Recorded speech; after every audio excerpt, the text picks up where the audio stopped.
मोहतरम बुजुर्गों और दोस्तों, नमाज कायम करो, क्योंकि नमाज एक ऐसी शय है, अगर घर में बरकत लाना चाहते हो तो बच्चों को, बूढ़ों को, जवान को, खुद को नमाजी बना लो, क्योंकि बेनमाजी की निगाहें भी घर में बेबरकती लाती हैं।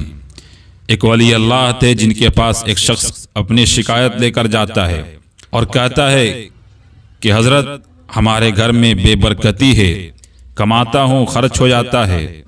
हजरत, हमारे घर में परेशानियां हैं, दिक्कत हैं, झगड़े हैं, तरह तरह की बीमारियां हैं। उस बुजुर्ग ने एक नुस्खा बताया। उस वली ने कहा कि जाओ घर पे जाकर पर्दा लगा देना। वो बंदा सोचने लग गया कि परेशानी का हल पर्दा कैसे, दिक्कतों का हल पर्दा कैसे, रिस्क की तंगी का हल पर्दा कैसे। वो बंदा गया, उसने उस बुजुर्ग की बात मानी।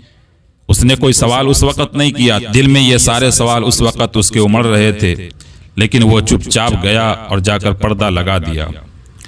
चंद दिन गुजरे थे कि उसके घर में बरकतें आने लग गई, लड़ाई झगड़े खत्म हो गए, बीमारियां खत्म होने लगीं। वो बंदा अचंभे में रह गया। दोबारा फिर हजरत के पास पहुंचा, उस वली के पास पहुंचा और कहने लगा, हजरत एक बात तो बताएं कि बीमारी का ताल्लुक पर्दे से क्या, रिस्क का ताल्लुक पर्दे से क्या। तो उस वली ने बड़ा खूबसूरत सा जवाब दिया था, यारो जरा गौर से सुनिएगा।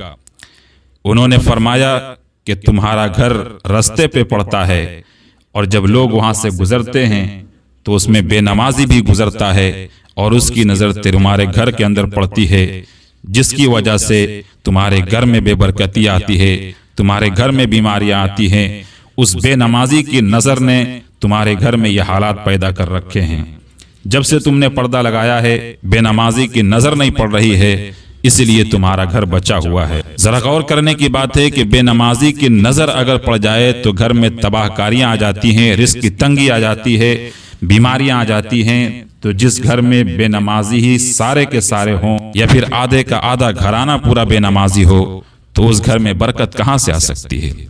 इसलिए मेरे प्यारो, मेरे यारो, अगर चाहते हो कि रिस्क में बरकत हो, अगर चाहते हो कि आपके यहाँ से बीमारियां दूर हो जाएं, अगर चाहते हो कि बच्चे आपके नेक साले बने, तो नमाज को कायम करने वाले बन जाओ। खुद भी नमाज पढ़ो और घर वालों को भी नमाज की तलकीन करो। कुरान करीम कहता है, वअमुर अहलका बिस्सलात वस्तबिर अलैहा ला नसअलुका रिज़्क़ा। अल्लाह के हबीब सल्लल्लाहु अलैहि वसल्लम के जरिए तमाम उम्मत को यह पैगाम दिया गया, वअमुर अहलका बिस्सलात, के अपने घर वालों को नमाज का हुक्म करो और खुद भी नमाज पर जमे रहो। इसलिए मेरे मोहतरम, इस वाक़े से पता चलता है कि जब बेनमाजी की नज़र का ये आलम है, तो जिस घर में सारा का सारा घराना या फिर आधा घराना बेनमाजी हो, तो उस घर का क्या आलम हो सकता है, उस घर की तबाहकारियां क्या हो सकती हैं, आप खुद समझ लीजिएगा। अल्लाह से दुआ है कि अल्लाह तबारक व तआला हम तमाम लोगों को पक्का सच्चा नमाजी बनाए।